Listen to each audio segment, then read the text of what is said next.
Ahí la estoy grabando, ¿sí?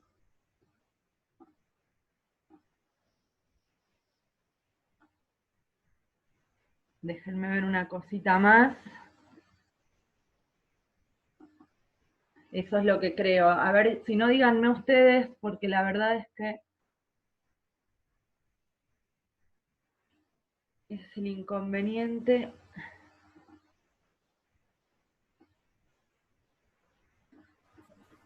Sí, profe, ahí figura que está grabando la clase ya, porque se ve Perfecto, su gracias. pantalla.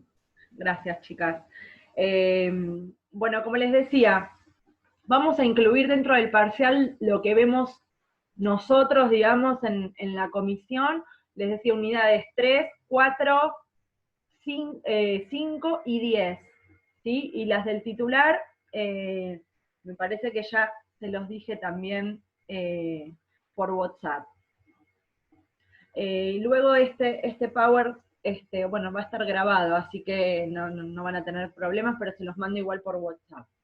Quiero que me consulten, como que me digan de lo visto hasta el momento, si tienen alguna duda y cómo les fue en la clase eh, anterior, que vieron todo el régimen de contabilidad, libros y demás, que está dentro de lo que es la unidad 5. Les digo que vayan ya poniéndose en campaña de estudiar, porque si no se les va a venir la noche estudiando todos juntos, ¿sí? Las dudas van a aparecer cuando estudian, ¿sí? Y no van a tener la posibilidad, no vamos a tener las dos clases, vamos a tener recién la del lunes que viene como última clase, que esa estaría bueno para terminar de dar los temas que se van a evaluar y zanjar todo tipo de dudas. Pero sin hacer mayores entonces prólogos, eh, si están de acuerdo, bueno, comenzamos con la clase. Les Profe, había dicho, les había dicho la clase anterior que terminamos de ver todo el régimen de eh, aportes, que también tienen que darle como una mayor profundidad porque no llegamos a ver los sistemas de evaluación y demás, pero eso no tiene demasiada complejidad. Hoy vamos a ver un artículo muy importante para la ley, para la aplicabilidad práctica eh, y para todo lo que es el derecho societario o las figuras societarias en sí. El artículo 54 les había adelantado la última clase que tuvimos, que lo podemos dividir en dos partes. Si bien el artículo tiene 3 párrafos, lo vamos a dividir en dos partes. Y acá gráficamente podemos observar que la primera parte, es decir, la incorporada por el primer y segundo párrafo, nos habla cuando la sociedad ha sufrido un daño en función de actuaciones de los propios socios o controlantes de esos socios. Pero el daño es a la sociedad, básicamente. Por eso, las consecuencias mismas que regula este primero y segundo párrafo. Es decir, esos socios o controlantes, pongo socios y acá voy a agregar entonces socios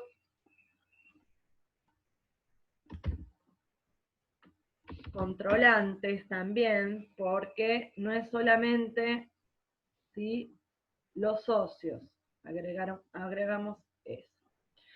¿Por qué lo dividimos en estas dos partes? Porque generalmente la última parte correspondiente al tercer párrafo, que regula todo lo atinente a lo que se conoce como la inoponibilidad de la persona jurídica, o la famosa doctrina del disgregar of legal entity, que surge en Estados Unidos, que después se fue aplicando y se fue trasladando a Europa con todas las teorías de la penetración en la personalidad jurídica, el corrimiento del velo societario y diversas denominaciones, ¿sí? Y nosotros la incorporamos, esta segunda parte que vemos en este artículo 54, regulada en el tercer párrafo, les decía, en el año 83, ¿sí?, en el año 1983, cuando se reforma la ley, en ese momento se llamaba Ley de Sociedades Comerciales, y se incorpora esta circunstancia en función de ciertos daños, o que cuando la utilización de la sociedad como persona jurídica, ese beneficio de la personalidad jurídica que implica separar a los miembros que la componen de la propia entidad que se está creando mediante ese acto constitutivo, hoy unilateral o plurilateral, dependiendo si es una sociedad unipersonal o una sociedad que nace a través de un contrato, perjudicaban o utilizaban justamente el beneficio de la personalidad jurídica para otras finalidades o produciendo daños, violando la ley, la buena fe, el orden público, por lo tanto, o frustraban derechos de terceros, ¿sí? Por eso, casualmente, lo podemos dividir en dos partes, y yo les quiero que les quede claro acá, como vemos en la filmina, como que toda la primera parte es un daño a la sociedad, y la segunda parte es un daño que a través de la sociedad se generan a terceros, esos terceros que inclusive pueden ser los mismos socios también, ¿eh? No quiere decir que los socios no puedan ser perjudicados y no puedan utilizar este recurso o esta acción de la inoponibilidad de la persona jurídica. Váyanme interrumpiendo si hay algo que no se comprende. Pero bueno, poniéndonos en análisis pormenorizado de este artículo 54, vemos que el artículo dice, se los voy a leer, el daño ocurrido a la sociedad, ¿sí?, por dolo o culpa de los socios o de quienes no siéndolo la controlen, constituye a sus autores en la obligación solidaria de indemnizar sin que puedan alegar compensación con el lucro que su actuación haya proporcionado en esos negocios. El socio controlante que aplicara los fondos o efectos de la sociedad a un uso o negocio de cuenta propia o de terceros, está obligado a traer a la sociedad las ganancias resultantes, siendo las pérdidas de su exclusiva cuenta. Bueno, este análisis y esta primera parte, primero tenemos que tener en cuenta de que el daño se genera a la sociedad. ¿Y quiénes son, a quiénes se les va a imputar ese daño? Primero tenemos que tener en consideración que cuando hablamos de daño, alguien lo tuvo que provocar, ¿verdad? Entonces, alguien lo tuvo que provocar. Cuando se causa ese daño, ¿quiénes son los autores entonces que posibilitan este daño para que se aplique esta primera parte del artículo 54? Socios y controlantes. Dentro del término socios tenemos que contemplar a quienes tienen el carácter de socios, ¿sí? ¿Quiénes van a ser los que tienen el carácter de socios? Cualquier socio, socios con responsabilidad limitada, por ejemplo, los socios de una SRL, los socios comanditarios de una sociedad en comandita simple o de una sociedad en comandita por acciones, los accionistas de una sociedad anónima, socios con responsabilidad ilimitada, los socios de una sociedad colectiva, los socios comanditados en una sociedad en comandita simple o en una sociedad en comandita por acciones, el socio capitalista en una sociedad de capital e industria, ¿sí? Y el socio industrial que responde en forma limitada, lo poníamos en el grupo que dije en primer momento. Entonces tienen que tener el carácter de socios. ¿En qué momento tienen que tener el carácter de socios? ¿En el momento en que se acciona? No, en el momento en el que se produce el daño. Porque puede ser que por alguna circunstancia, ese socio o controlante que realizó esta actividad, ¿sí?, que provocó un daño a la sociedad, puede hacer que en el momento en que la sociedad acciona contra ese socio ya ha dejado de tener el carácter de socio por cualquier variable posible, ya sea porque ha transferido su participación o por lo que fuera, ¿sí? Pudo haber fallecido, etcétera, etcétera. Entonces ahí van a jugar un montón de circunstancias. Entonces, también recuerden, porque nosotros cuando vimos los derechos y obligaciones de los socios, acuérdense que vimos que también, por ejemplo, las cuotas podían, o las acciones podían ser prendadas o podía grabarse con usufructo, una acción, una cuota, una participación societaria, digamos, y en ese caso acuérdense el deslinde que había, que lo vimos en la clase cuando vimos todo el régimen de aportes y de derechos y obligaciones de los socios. En el caso de un usufructo, por ejemplo, de acciones, les había dicho que por regla general quedan los derechos políticos, ¿sí? Los derechos políticos, los que toman decisiones y demás, ¿en cabeza de quién?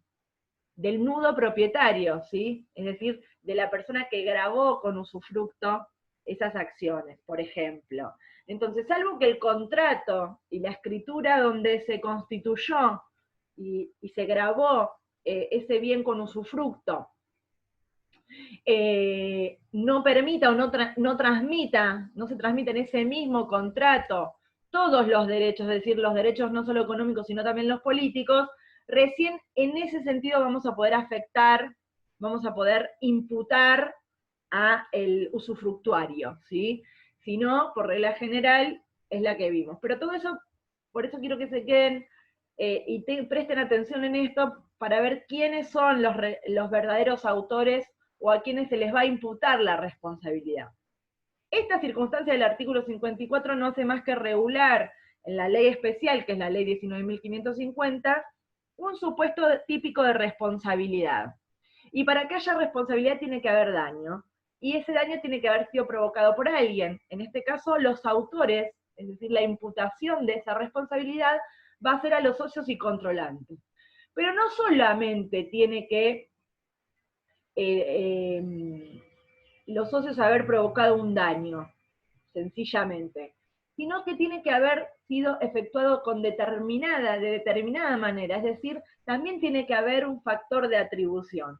¿Cuál es el factor de atribución subjetivo? Es lo que vemos acá con esa actuación o ese daño, ya sea por actuación o por omisión, generado por los socios a la sociedad, por los socios o controlantes a la sociedad, tiene que ser efectuado mediante el dolo o la culpa, ¿sí? Con esa terminología de dolo, es decir, con la verdadera intención de generar un daño, eso para darles un concepto básico de dolo, y realizado también con culpa. Con culpa quiere decir con una negligencia o impericia, es decir, desoyendo todas las normas de conducta que tendríamos que haber tomado, o los recaudos que tendríamos que haber tomado para tratar de, o de evitar ese daño, o si nos hubiéramos comportado como se debía, quiero decir, el daño no se habría producido. Entonces, ¿y de dónde surge entonces este factor de atribución y esta responsabilidad regulada en este primer y segundo párrafo? No es otra cosa que una actuación por parte de estos socios y controlantes, desoyendo una norma intrínseca que se conoce como affectio societatis. Es un elemento dentro de los elementos de la sociedad. La Ley General de Sociedades en el artículo primero nunca nombra la affectio societatis, ¿sí? Nunca nombra la affectio societatis, pero siempre decimos que en realidad el carácter y la personalidad jurídica, el hecho de asociarse, es con una finalidad, ¿sí? De realizar una actividad, y hay un interés social implicado, ¿sí? La affectio societatis implica una actuación de lealtad, pero no de lealtad porque hay que sacrificarse por ello, sino en realidad de tener en cuenta que siempre es prioritario el beneficio del interés social antes que el beneficio propio. No hay que anteponerse uno, sino la sociedad, porque por algo es socio, ¿sí? Por eso es esta affectio societatis, si bien no es un elemento integrado en el artículo 1 de la Ley General de Sociedades, es un elemento implícito que está. Entonces, en estos casos, seguramente hay, tiene la consecuencia de aplicarle este artículo 54. Que no solo esta actuación, este daño a la sociedad, puede generar en el socio o en el controlante la aplicación de este artículo 54. En el caso de socios exclusivamente, también esos socios que generaron un daño a la sociedad, que por violación justamente a esta affectio societatis, es decir, por violación a esas obligaciones asumidas, y una es el compromiso para con la sociedad, puede llegar a tener otras consecuencias también. No debemos analizar la ley o los institutos siempre en compartimentos estancos. ¿Qué quiero decir con esto? También justamente porque se ha violado la affectio societatis, hay una constante indisciplina o un manejo personal de los bienes de la sociedad en beneficio propio de un tercero, es decir, es como si fuera algo de propiedad privada del socio y no de la sociedad, que es un ente jurídico y es una persona distinta que los miembros que la componen, también podría llegar a dar lugar a aplicaciones de otros institutos, como por ejemplo la exclusión.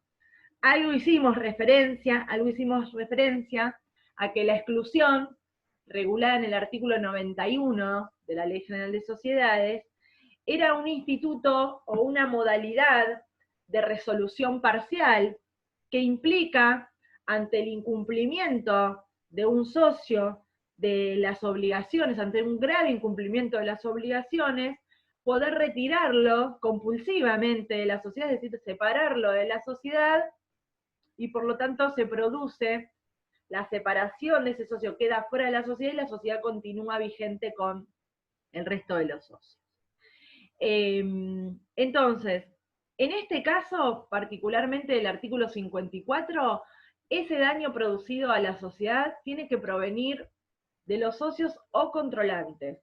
No significa, no es lo mismo y no debemos confundirlo con la responsabilidad de los administradores, ¿sí? Porque la responsabilidad de los administradores, salvo que esos administradores asimismo tengan la calidad de socios, ¿sí?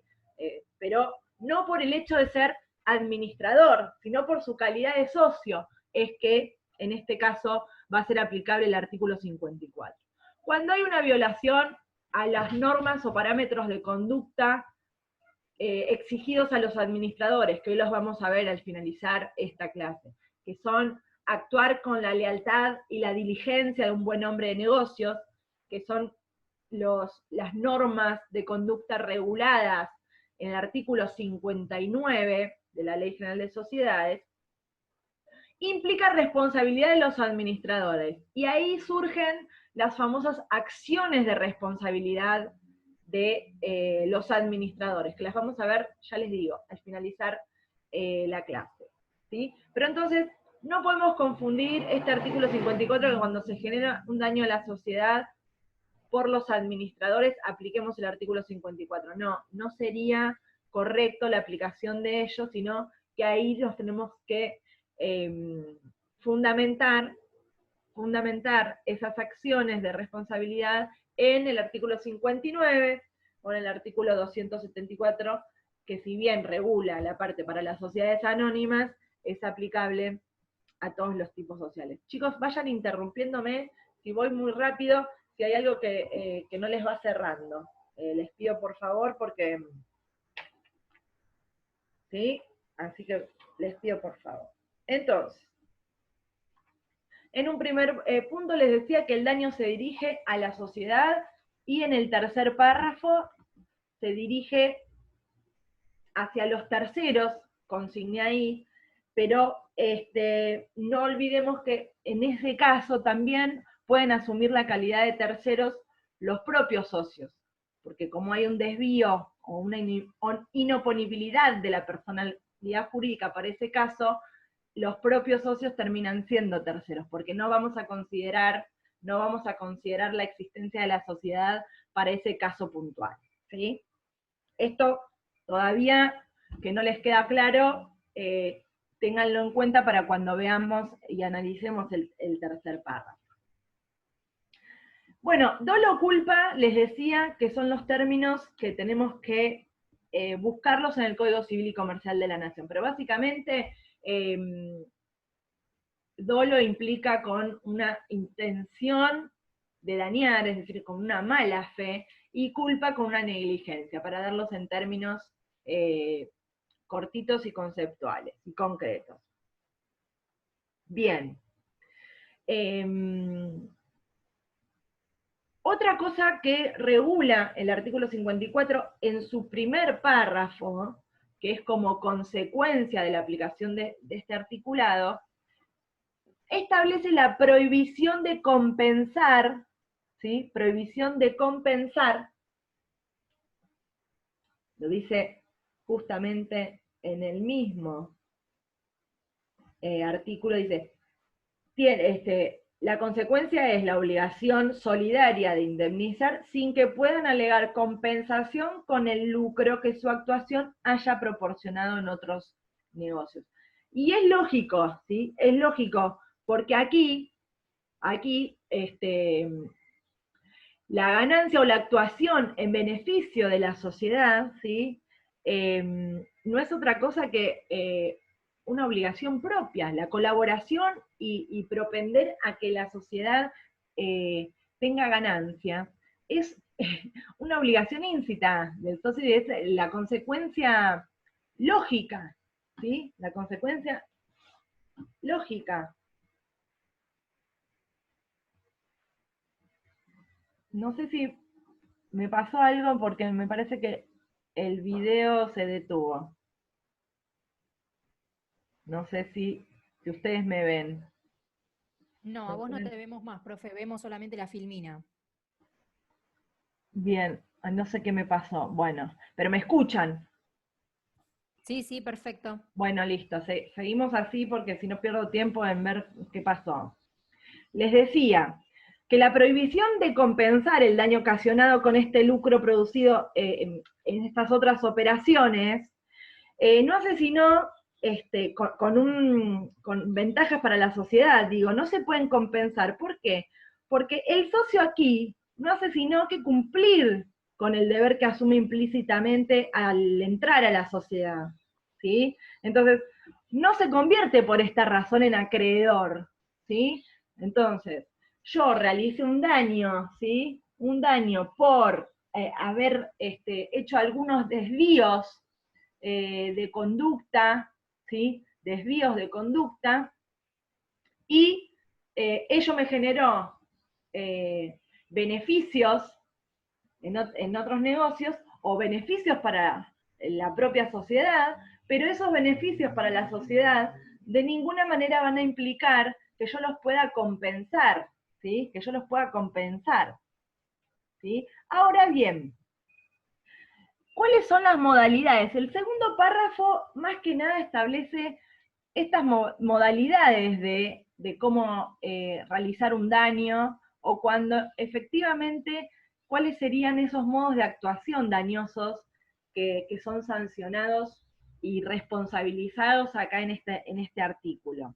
Porque el segundo párrafo habla básicamente, otra vez alude al socio controlante y habla de dos circunstancias. Cuando aplica fondos o efectos de la sociedad a un uso o negocio, ya sea de cuenta propia o de terceros, ¿sí? Cuenta propia o de terceros. No es otra cosa que no debemos entender fondos o efectos solamente como una utilización de fondos en el sentido estricto del dinero y efectos como elementos u otras cosas integrantes del patrimonio, sino en realidad hay que tener en cuenta que en este párrafo tenemos que incluir todo el patrimonio, ¿sí? Cuando se utiliza todo el patrimonio, inclusive todo el activo y todo el pasivo es lo que tenemos aquí que tener en cuenta. Entonces, pueden ser recursos para un destino distinto que el social, ¿sí? Ya sea para un negocio particular propio del socio, que no sea justamente el de la sociedad, o para un tercero, ¿sí? Entonces, acá, ¿por qué hay un castigo o hay una responsabilidad? Porque el patrimonio de la sociedad es el medio mediante el cual, valga la redundancia, o es la herramienta por la cual los socios o la sociedad justamente va a cumplir con su objeto, ¿sí? Todo ese patrimonio es lo que se pone en funcionamiento y administran los administradores, gerentes o directores para cumplir con el objeto, y a través del cumplimiento de ese objeto es que vamos a obtener las ganancias, ¿sí? Si nosotros utilizamos ese patrimonio para beneficio propio, para beneficios de terceros, le estamos quitando beneficios propios a la sociedad, ¿sí? Además dice la primera parte del artículo, ¿sí? Dice la primera parte del artículo que deberá soportar las pérdidas que el negocio produzca, pero las ganancias se van a incorporar al patrimonio de la sociedad, porque es la titular de los bienes desviados, ¿verdad? Entonces, yo les pregunto, y en este sentido quiero que me contesten, ya sea por chat, ya sea por audio. ¿Un socio podría ser relevado de ingresar a la sociedad los beneficios obtenidos? ¿Sí? ¿Podría ser relevado? ¿Qué les parece a ustedes?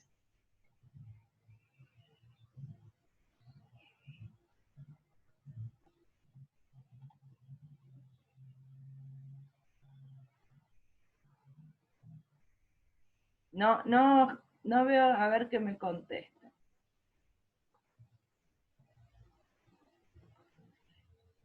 No, justamente estoy hablando casualmente cuando relevado en el sentido de no ingresar a la sociedad esos beneficios obtenidos, es lo que estoy queriendo decir. ¿Podría un socio ser excusado por decirles, entonces no hacer aplicación del segundo párrafo del artículo 54 y decirle, no, bueno, no importa, no ingreses los beneficios obtenidos por ese manejo de los fondos, por ese manejo de los bienes de la sociedad en beneficio propio? ¿Qué les parece?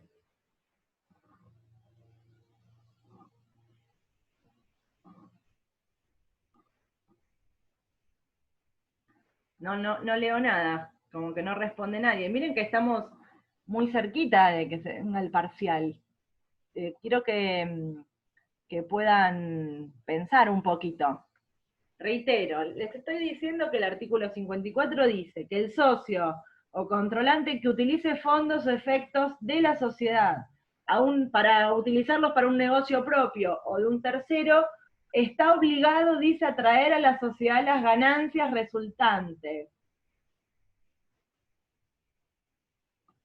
¿En ningún caso les parece que podría ese socio ser relevado?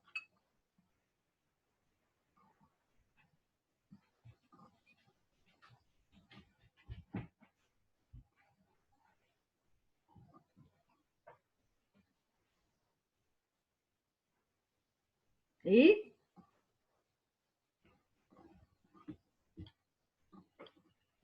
Bueno, les comento que esta pregunta se las hago porque hubo jurisprudencia en la cual se hizo referencia a esta circunstancia y, bueno, si hay pérdidas, como están preguntando acá en el chat, vemos que las pérdidas sí o sí las tiene que soportar por su exclusiva cuenta, ¿sí? Pero las ganancias las tiene que incorporar. O sea, ahí en realidad, obviamente más allá de tener que indemnizar a la sociedad si ha sufrido un daño, porque el daño ¿cuál es? Porque es como que hubo una malversación, hubo una utilización que está para una cosa, para otra cosa. Es como haber hurtado, si se quiere, ese desvío de fondos, es un desvío de fondos, ¿sí? ¿Qué sucede? ¿Qué ha dicho la jurisprudencia? Hubo un caso que, si mal no recuerdo, se llamaba, un caso en el 92 me parece que fue, Birenswey, ¿sí? Birenswey, el caso Birenswey, que después les escribo cómo A ver, se los voy a escribir por el chat, que ya que no me ven.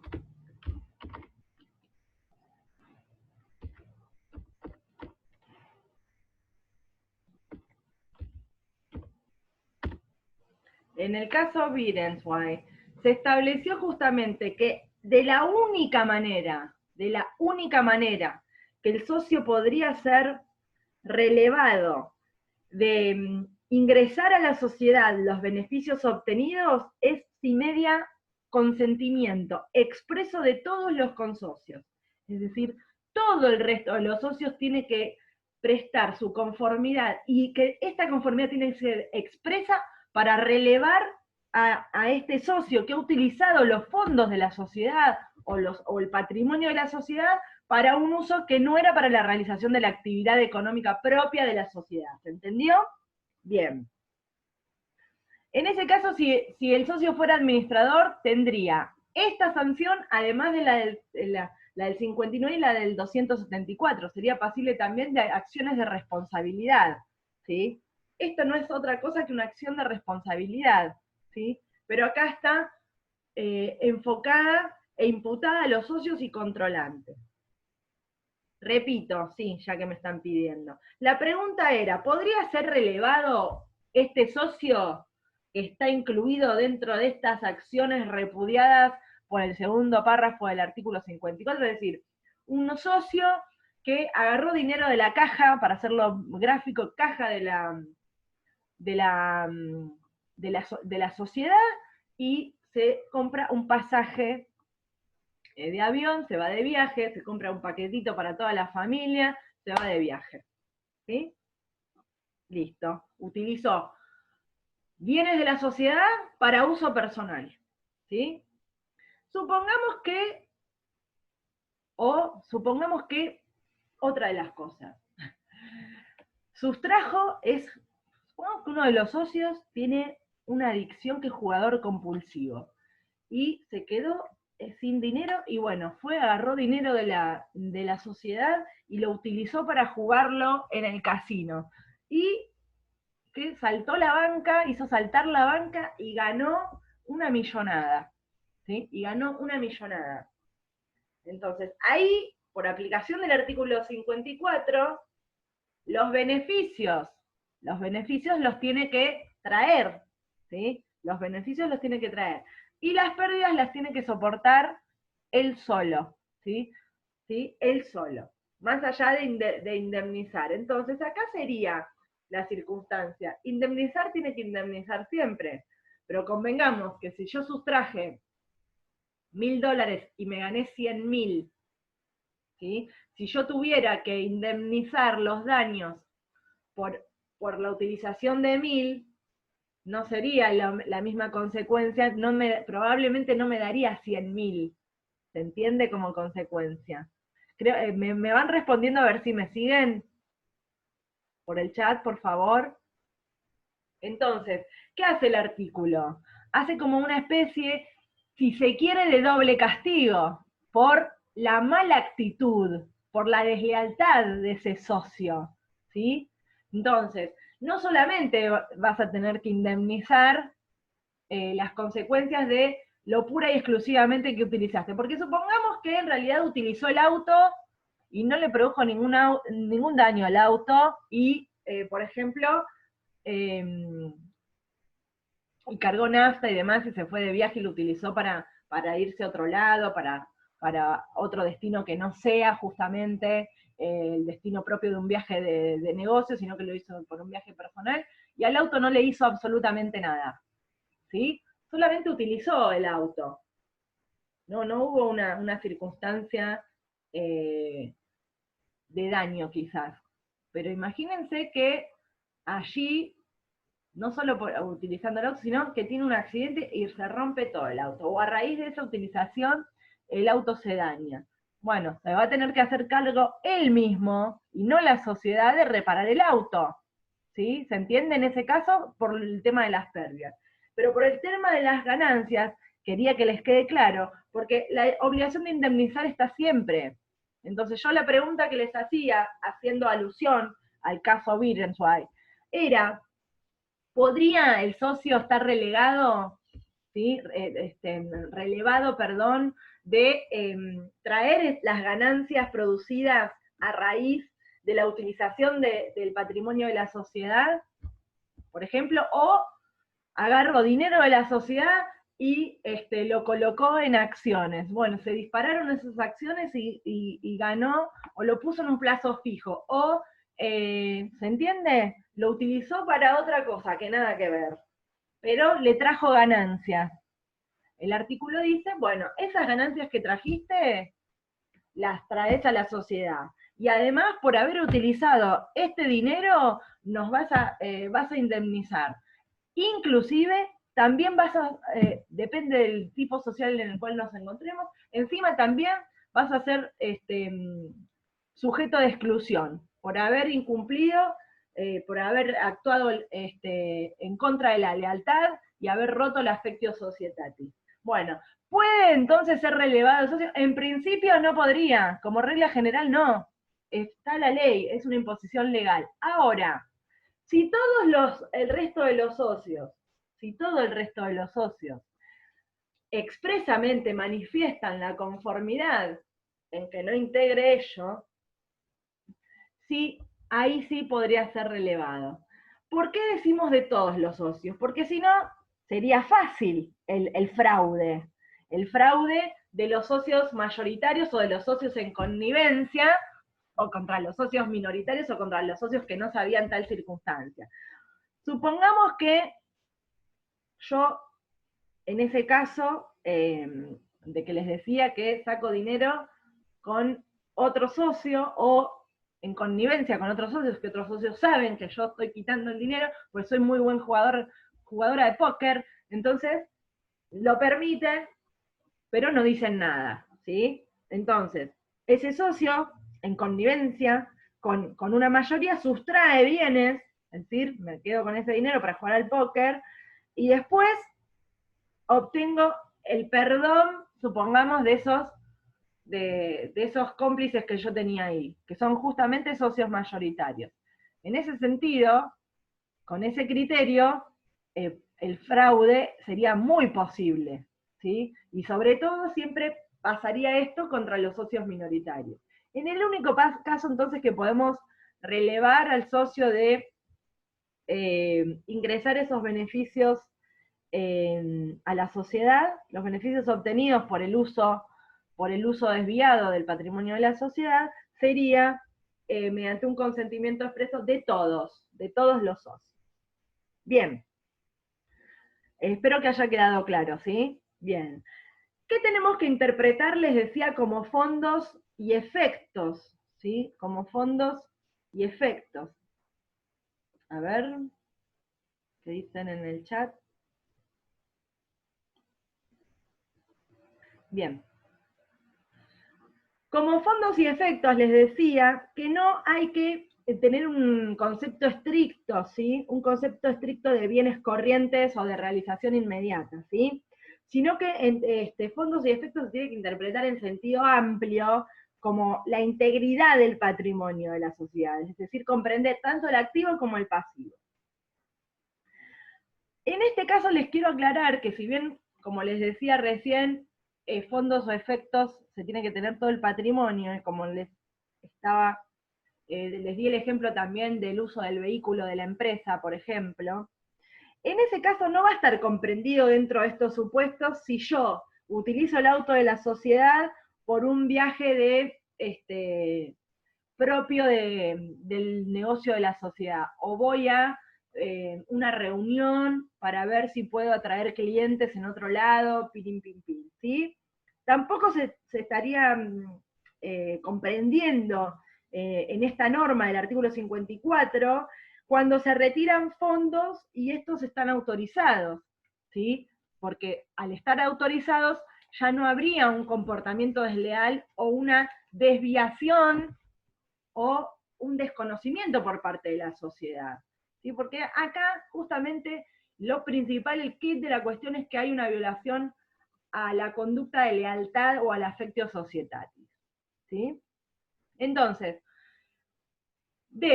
¿cuáles son las consecuencias, ¿sí? De la utilización de los fondos o efectos en beneficio propio o de un tercero. Será indemnizar, por un lado, ¿sí? Indemnizar. Por otro lado, indemnizar los daños y perjuicios, ¿sí? Soportar las pérdidas e incorporar las ganancias obtenidas por ese uso desviado de los fondos. No, el tema de incorporar esas ganancias, por ejemplo, valga la redundancia, en el ejemplo que les había dado, que yo sustraigo dinero de la caja de la sociedad para ir a jugarlo a la quiniela y bueno, justo me saco acierto y me gano el pozo acumulado y demás. Eso de incorporar las ganancias no amerita el perdón, ¿sí? O la actitud repudiable, ¿sí? O la violación a la conducta de lealtad o al affectio societatis, ¿sí? Más allá de que con ese dinero desviado, la sociedad probablemente no iba a poder producir esos beneficios o esas ganancias, como en este caso, a raíz de esta situación desviada, ¿sí? Eso que yo traiga esas ganancias que van a superar ampliamente si yo hubiera utilizado esos fondos de la sociedad para la actividad normal, ¿sí? Para la actividad económica incluida en el objeto social, no implica ese perdón como para poder excluir al socio o para aplicarle otro tipo de sanciones, como pueden ser sanciones penales, ¿sí? Estafa, el delito de estafa, el delito de hurto, ¿sí? El delito de lo que se conoce como peculio, en el caso del peculio, o malversación en el sentido penal, ¿sí? A ver qué me están consultando.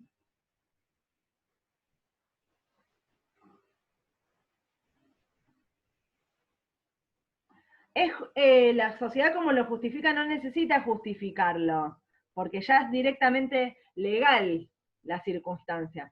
Nosotros tenemos que tener en cuenta que acá va a haber una acción, ¿sí? Va a haber una acción. Ahora lo vamos a ver más tarde los legitimados y demás. Acá hay una acción que la sociedad realiza una acción contra estos socios o controlantes, y ahí, en esa acción, van a pedir que automáticamente, por aplicación del artículo 54, van a tener que traer la ganancia obtenida, ¿sí? Por la utilización de esos fondos. No sé si quedó claro. Profe, Sí. yo te hago una consulta. No me Sí. queda bien en claro la diferencia de indemnizar los daños y soportar las pérdidas. Por ejemplo, en el caso de que utilice el auto para un viaje personal y se rompe y el socio se hace cargo de la reparación, ahí sería indemnizar el daño. Sí. No se me ocurre por ahí ejemplificarlo con el tema de soportar las pérdidas. Como que siento que son lo mismo. En realidad, no, porque la indemnización de daños y perjuicios incluye intereses, incluye la ganancia que pudo haber percibido la sociedad por utilizar ese auto, o lo que dejó de ganar, ¿sí? El famoso lucro cesante. Cuando nosotros pedimos indemnización, no es solo el daño emergente, sino también el lucro cesante. Intereses también podría ser, o lo que fuera, ¿se entiende? Suponete que agarró el dinero o utilizó el auto y en realidad la sociedad lo necesitaba para realizar tal transporte de tales mercaderías. Y el auto no está porque el señor se fue de viaje con el auto de la empresa. Y ahí tenemos que pagar un flete para, por ejemplo, trasladar esas mercaderías. ¿Se entiende? Perfecto, sí, ¿Entendió? excelente. Sí, Decime sí. si no quedó claro, no hay problema. No, y por ahí el ejemplo de soportar la pérdida, eso ya sería propiamente, por ejemplo, la reparación del vehículo. Exactamente, la reparación del vehículo o el pago del flete. Bien, ¿Sí? En el caso de que no haya tenido el accidente, por ejemplo, es sí, qué pérdida le trajo a la propiamente. Y la indemnización no solamente va a ser que pague el flete, ¿sí? Sino también sí. puede ser otras cosas, porque va a tener, eso hay cálculos, ya te digo, del lucro cesante, daño ¿entendés? Al prestigio al prestigio de la empresa. Todas estas situaciones en las cuales te generan desperfectos, mirá si la mercadería no se pudo llevar en tiempo y forma, eso te genera también un desprestigio, ¿viste? Un daño, si se quiere, a la estima, te perjudica la consideración que tenés en el mercado, ¿se entiende? Perfecto, Capaz como te que se llevaste la forma. plata y no pudiste cubrir tales deudas y esto te generó que vos tengas que pagar después intereses. Por más que se haga cargo de pagar los intereses, ya quedaste mal. Hay obligaciones que se tienen que cumplir en ese momento y que no son solamente dinerarias. Imagínate una situación de la realización de tal obra de escultura y yo me llevé los materiales. Me llevé los materiales para hacer algo, para decorar el jardín de mi casa. O sea, no lo voy a reparar solamente exclusivamente con lo dinerario, ¿sí? Con lo equivalente dinerario. Sí, sí, perfecto. Hay como una cadena de consecuencias, por así decirlo. Exacto. Bien, bien, perfecto, gracias. Listo, buenísimo. Yo no sé, pero yo a vos te escucho bajito. Me tengo que acercar a la pantalla. Te lo digo por si volvés a intervenir, fíjate si podés subir el volumen. O capaz. Tal vez era porque tenía los auriculares Ah, ahí. bueno, puede ser, puede ser. Perfecto. Excelente. Bueno, entonces, les quiero comentar también que también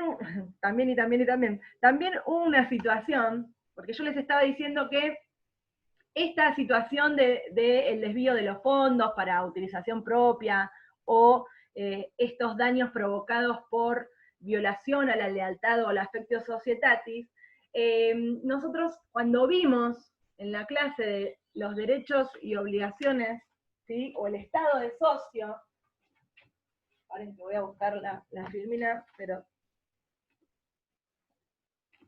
vimos dentro de las obligaciones una que era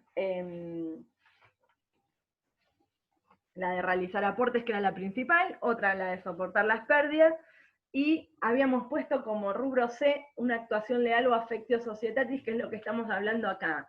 Por eso concatenen lo que vimos en la clase de derechos y obligaciones de los socios.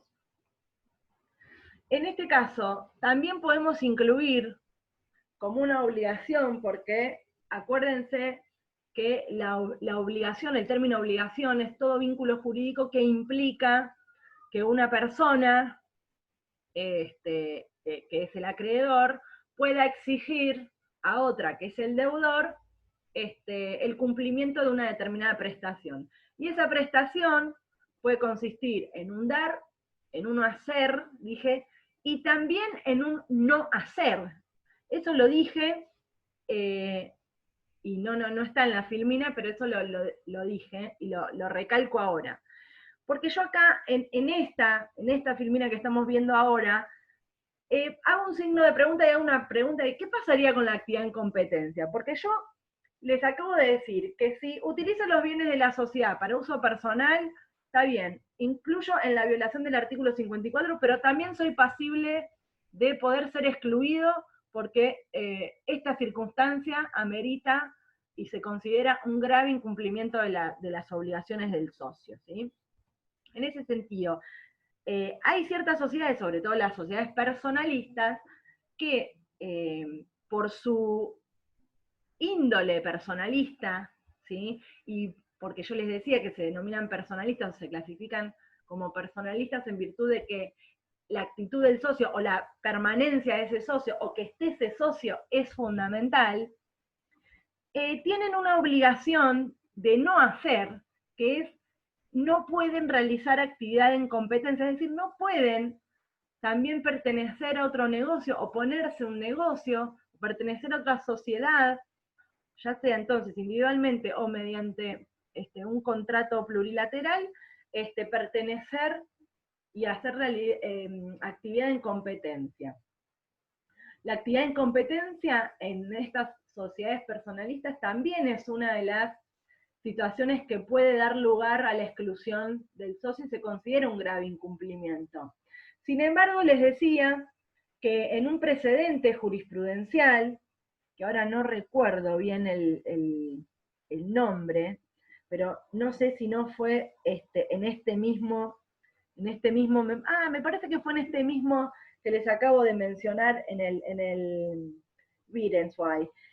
Así que si tienen la posibilidad de bajarse ese fallo, estaría bueno que lo lean, porque habla muy hondamente sobre esta primera parte del artículo 54.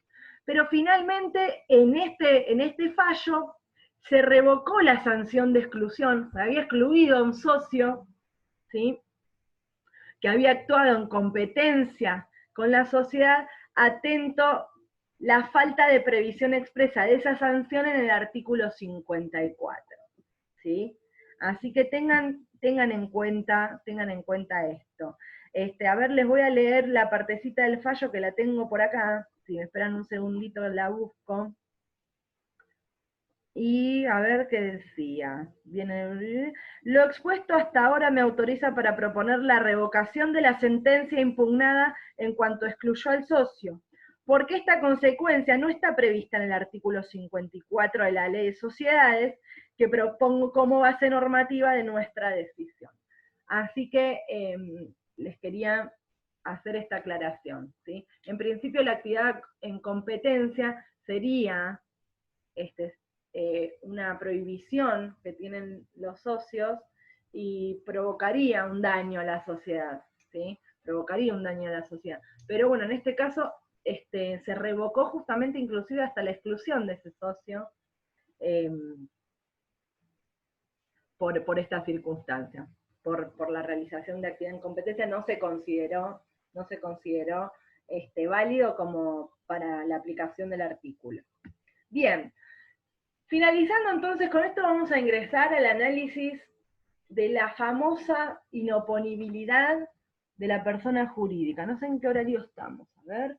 Uy, tenemos que agilizar.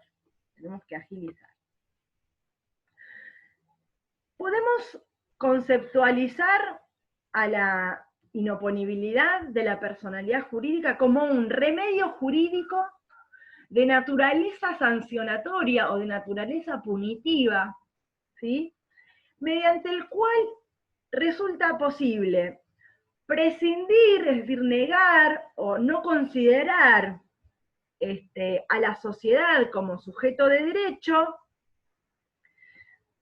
frente a una determinada situación particular, en virtud de que se ha abusado o se ha desviado esa personalidad jurídica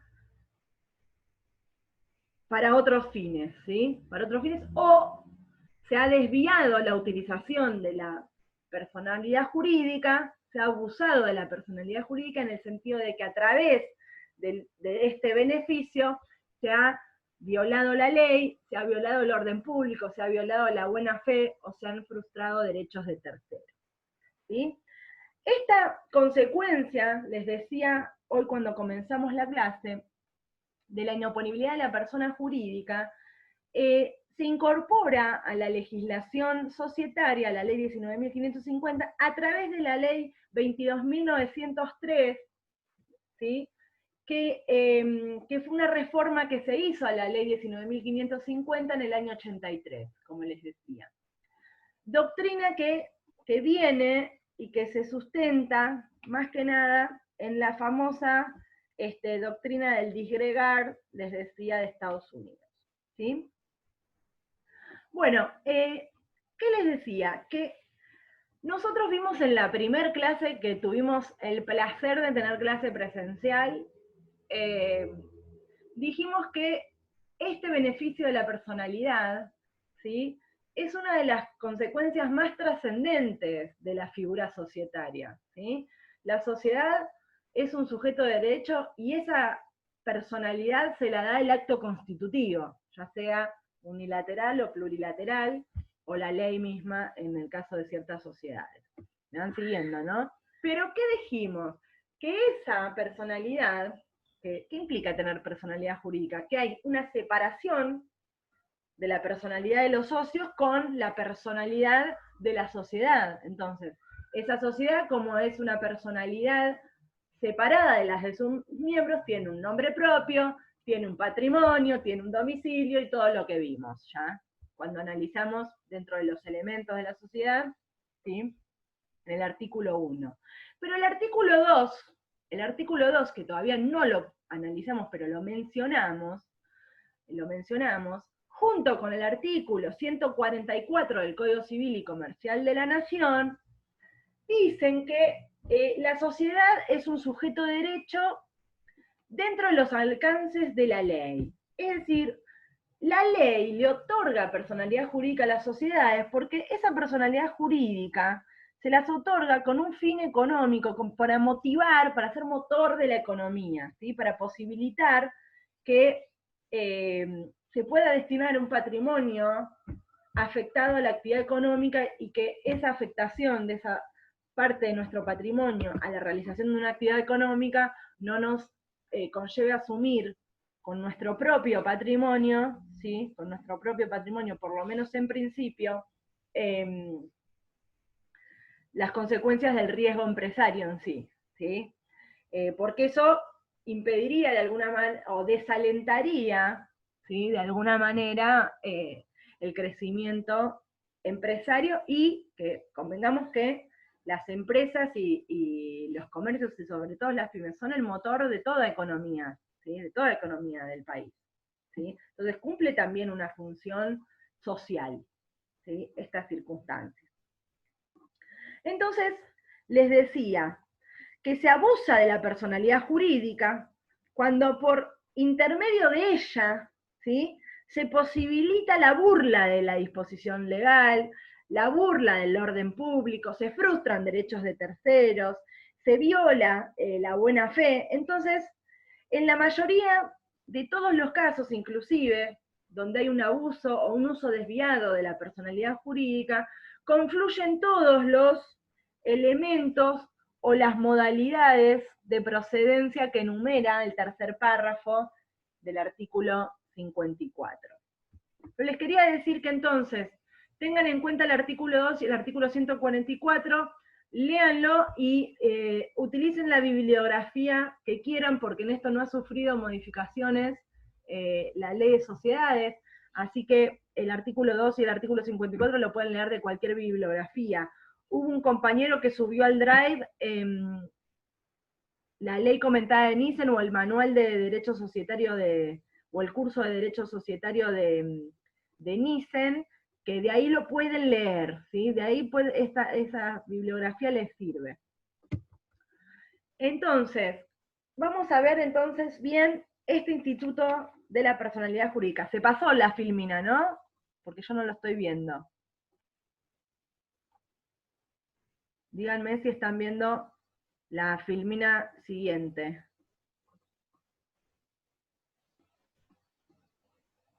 Bueno, no los escucho, yo sigo, ¿eh? Esta inoponibilidad de la persona jurídica, que les decía que también denominada teoría de la penetración o la desestimación de la personalidad jurídica, o teoría del disgregard of legal entity, que se desarrolló en Estados Unidos, donde surge esta circunstancia, tiene el fundamento justamente en el abuso del derecho, es decir, la aplicación de un principio de realidad económica, de la supremacía del derecho objetivo, y en resguardo del orden público, como para proteger ¿qué cosa? La equidad y la fe pública, ¿sí? Por eso surge este instituto.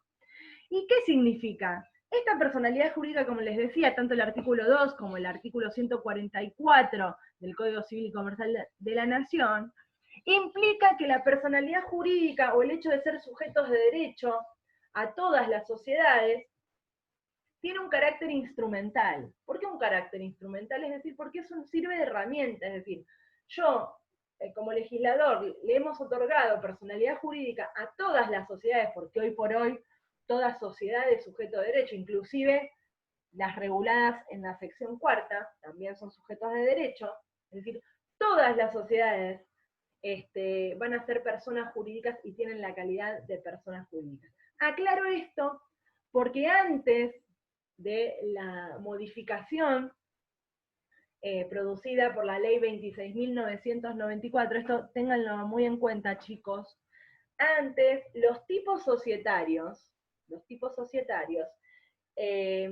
había un tipo societario que era la sociedad accidental o en participación, que era el único tipo social que no tenía personalidad jurídica.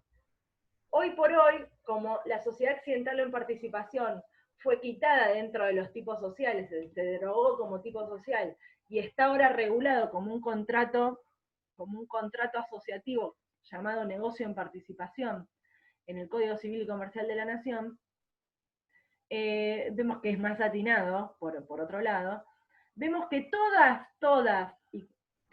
y cada una de las sociedades reguladas en la ley de sociedades son personas jurídicas, ¿sí? Eso lo dice tanto el Código Civil y Comercial de la Nación como la ley de sociedades, ¿sí? Incluimos ahí, no nos importa cómo se constituyó y si se inscribió o no se inscribió, ¿sí? Esa personalidad jurídica se tiene por cualquier modalidad de que se haya constituido, y se haya inscrito o no. Recuerden que la inscripción no es la que le otorga existencia o personalidad, sino que la inscripción hace a la oponibilidad o a la vigencia de las características propias del tipo social adoptado. Díganme si voy muy rápido o se va entendiendo. Entonces, como tiene este carácter instrumental, ¿sí? La ley otorga entonces este beneficio de considerarse sujetos de derecho o personas separadas de los miembros que la componen, ¿sí? Ser persona jurídica implica ser una persona o sujeto, es decir, un ente susceptible de adquirir derechos y contraer obligaciones independientemente de los miembros que la componen, ¿sí? Tiene este carácter instrumental. Tiene que ser utilizada este beneficio para la realización de una actividad económica, porque ese es el fin, ¿sí? Y además no puede desviarse su utilización para otros fines que no son los verdaderos, y que con eso encima violamos la ley, violamos el orden público, violamos la buena fe y frustramos derechos de terceros, ¿sí? Entonces, la inoponibilidad de la personalidad jurídica, o la famosa teoría de la penetración o desestimación de la personalidad jurídica, es una consecuencia que se va a aplicar por el abuso o por el uso abusivo, ¿sí?, del carácter de la personalidad o el carácter de sujeto de derecho, ¿sí?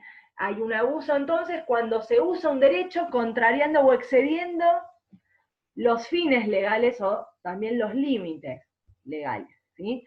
Ahora bien, esta circunstancia o esta situación de inoponibilidad, nosotros lo vimos cuando analizamos las nulidades, ¿sí? Analizamos las nulidades, les dije que una nulidad era una sanción que priva de los efectos por un vicio íncito en alguno de los elementos del acto jurídico. Hay un vicio en el nacimiento de ese acto jurídico, la nulidad es aplicable, ¿sí? Y la consecuencia es que me fulmina de efectos al acto, me priva absolutamente de los efectos de ese acto para todos, ¿sí? ¿Sí? De manera como si no hubiera existido ese acto. En materia de sociedades dijimos que la nulidad implicaba la liquidación, ¿no?, de la sociedad, la liquidación de la sociedad. Y los vimos en artículos 18, 19, 20, por ejemplo. En el caso de la inoponibilidad, si bien también hay una ineficacia, ¿sí?, la ineficacia, es decir, la no consideración de que existe sociedad, es decir, vamos a decir que no existe una persona diferenciada de sus miembros, eso va a significar la inoponibilidad. cuando se genera un daño, en virtud de la utilización abusiva de esa personalidad, vamos a poder aplicar la inoponibilidad, que es la ineficacia para ese caso particular. ¿Sí? La diferencia con la nulidad es que la nulidad directamente me lleva a la liquidación de la sociedad. No va a existir más la sociedad para todos. Acá la sociedad no va a existir para determinado caso particular, que el juez va a tener que analizar en cada caso todas las circunstancias fácticas, si se dan los requisitos de procedencia y en forma restrictiva, ¿sí? Es excepcional el recurso, como dice bien acá la Filmina, ¿sí? Entonces, la nulidad para todos, ¿sí? No es una ineficacia y lleva a la liquidación de la sociedad, ¿sí? En cambio, aquí, en la inoponibilidad, la ineficacia es solo para ese caso particular. ¿Y qué consecuencia tiene la aplicación de la inoponibilidad? Bueno, casualmente, primero y principal, decimos la responsabilidad ilimitada, solidaria y directa de los socios o controlantes, ¿sí? De los socios o controlantes, es decir, todos aquellos socios o controlantes que hicieron posible, ya sea por acción o por omisión, que se utilice la personalidad jurídica para otros fines que no sean los societarios, o para violar la ley, o para violar el orden público, de alguna fe, o frustrar derechos de terceros, hace incurrir a esos socios que han hecho esa utilización, ya sea que los hicieron por acción, y aquellos que la permitieron por omisión, es decir, por su actitud pasiva, también van a ser responsables, de manera ilimitada, solidaria y directa. Ilimitada, solidaria ¿con quién? Con esos otros socios y con la sociedad, con la sociedad también. No sé si acá quedó alguna duda. Si quedó alguna duda, me van diciendo, por favor. Espérenme un cachito, que acá yo no estoy viendo nada.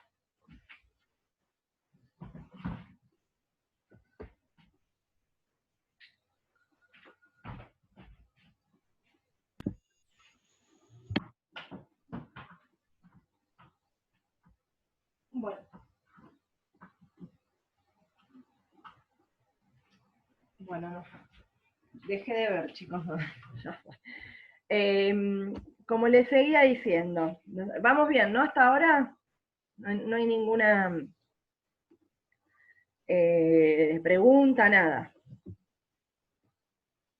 Bien. ¿Qué quiere decir entonces que aplicamos la personalidad como para retomar?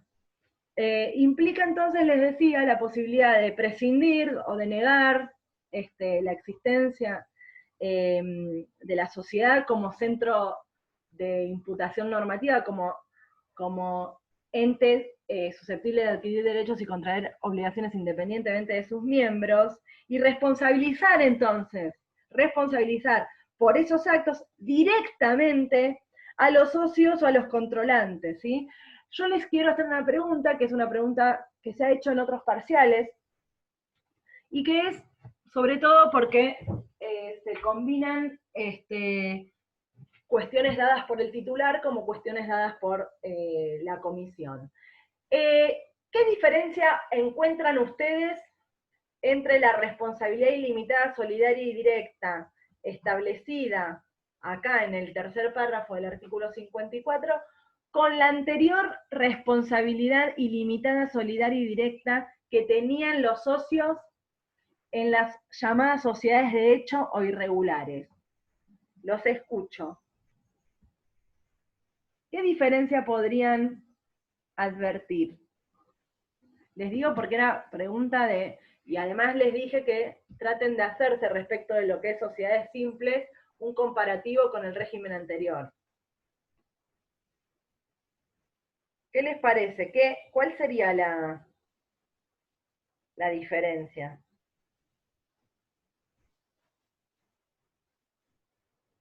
No escucho nada. Que alguien responda, pues ya tienen que estar más o menos duchos con esto.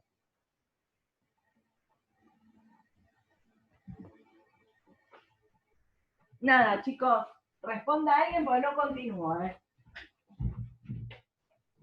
Vamos, sin miedo. Si total no los veo, respondan que no hay problema. Confúndanse, este es el momento, no se van a confundir en el parcial. Profe, te respondieron por el chat, por escrito. A mí no me sale acá, a ver. Si querés te lo leo, dice, porque habla de los socios que la hicieron posible nada más, no de todos. Sí, eso sería una de las circunstancias. ¿Y qué otra?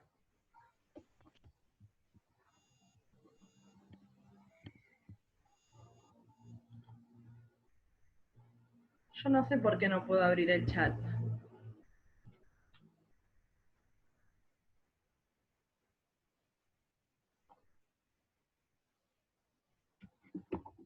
No los escucho, ¿eh?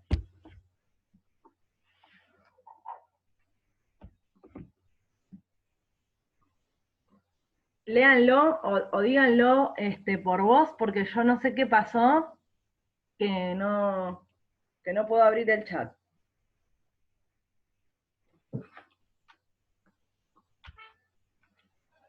Me sale inválido.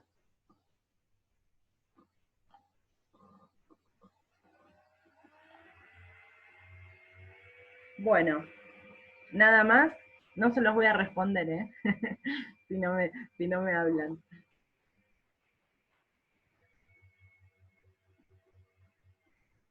La responsabilidad de las anteriores sociedades reguladas desde el artículo 21 a 26 era un efecto a modo de sancionador. Y además decían que la personalidad de las sociedades de hecho o irregulares, por efecto de la falta de inscripción o por el hecho de no tener contrato escrito, inclusive algunas, como casi todas las sociedades de hecho confeccionadas en su oportunidad, que carecían de contrato escrito, hoy también pueden funcionar sin contrato escrito, pero a los efectos de la oponibilidad necesitan del contrato escrito. Justamente decían que la personalidad era limitada, precaria y limitada. La personalidad. ¿Se acuerdan? Eso lo vieron con el titular. ¿Por qué? Porque en realidad tampoco tienen oponibilidad las cláusulas de ese propio contrato que tenían, ¿sí? En las anteriores sociedades reguladas en los artículos 21 a 26, las cláusulas no eran oponibles ni siquiera entre los propios socios, ¿sí? Entonces, directamente cualquier actividad iba a tener implicancia y responsabilidad directa, no solamente cuando había un uso abusivo. ¿Se entiende? La responsabilidad ilimitada, solidaria y directa en las sociedades de hecho irregulares iba a ser siempre así, no una consecuencia de la aplicación del instituto de la inoponibilidad, porque ya la inoponibilidad la tienen siempre desde el momento en que nacieron. ¿Eran personas jurídicas, eran sujetos de derecho? Sí, pero la responsabilidad era siempre directa, no tenían el beneficio de exclusión, y además una responsabilidad solidaria. Por cualquier desvío que haga cualquiera, igual tenían que responder todos, y no solo las que lo hicieron posibles, como bien advertía alguien acá en el chat que yo no lo pude leer. ¿Se entendió? Díganme sí o no. Bien, así seguimos. Así seguimos porque falta poquito para terminar y quiero concluir con este tema y abordar, aunque sea un poquito, porque no nos van a quedar muchas clases por delante. Sigamos. Acá los presupuestos de procedencia, los presupuestos de procedencia, los podemos dividir en dos. Esto de dividirlos en dos es una cuestión personal, chicos, me parece más clara a los efectos digamos, didácticos, y además estoy siguiendo a un autor en particular que es Horacio Reutemann. Es decir, no tengan en cuenta tal cual lo estoy poniendo acá, lo utilizo yo por esta circunstancia de que me parece el autor más claro en este sentido. Este autor, justamente, paren que acá se los voy a leer exclusivamente, dice que las dos posibilidades para la procedencia del instituto de la inoponibilidad son dos: o que la actuación de la sociedad encubra la consecución de fines extrasocietarios, que es la primera, o que la actuación de la sociedad constituya un mero recurso para violar la ley, un mero recurso para violar la buena fe, un mero recurso para violar el orden público, o un mero recurso para frustrar derechos de terceros, ¿sí? El análisis entonces de estas premisas igualmente, reitero que se tiene que hacer con prudencia, es decir, con un criterio restrictivo, y debe partirse, en principio, la regla debería ser por la personalidad jurídica, porque si no se pondría en juego o se alteraría, ¿sí?, la seguridad jurídica en el hecho de que cualquier acto, si vamos a aplicar con liviandad este artículo 54, entonces este efecto de la personalidad jurídica e imputar responsabilidad a los mismos socios que le hicieron posible, directamente daría un poco de inseguridad y de desconfianza en la utilización de las sociedades como medio para realizar una actividad económica. ¿Me siguen? Bueno, entonces en principio también habla de actuación entonces que encubre fines extrasocietarios. Nosotros vimos, al analizar el artículo primero, que uno de los elementos, ¿sí?, de la sociedad era la realización de una actividad económica, es decir, una actividad económica ya sea industrial o ya sea comercial. ¿Cuándo vamos a estar entonces frente a una actuación que encubre fines extrasocietarios? Estoy hablando del punto D, ¿sí? El punto D. El fin económico es el fin que tiene que tener toda agrupación o toda sociedad unipersonal habilitada, ¿sí? El fin económico. Si nosotros vamos a realizar una sociedad, le vamos a dar nacimiento a una sociedad para un fin que no sea económico, ya ahí estaríamos frente a fines extrasocietarios, ¿sí?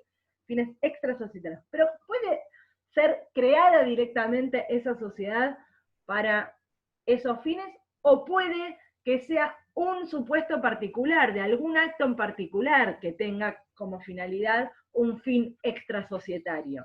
De ahí a la diferencia también con la nulidad, ¿se entiende? Perdón. Entonces, estaríamos, reitero, frente a un fin extrasocietario cuando, por ejemplo, la sociedad utiliza en interés de alguno de los socios o de los controlantes la sociedad en perjuicio del resto de los socios o de terceros, ¿sí?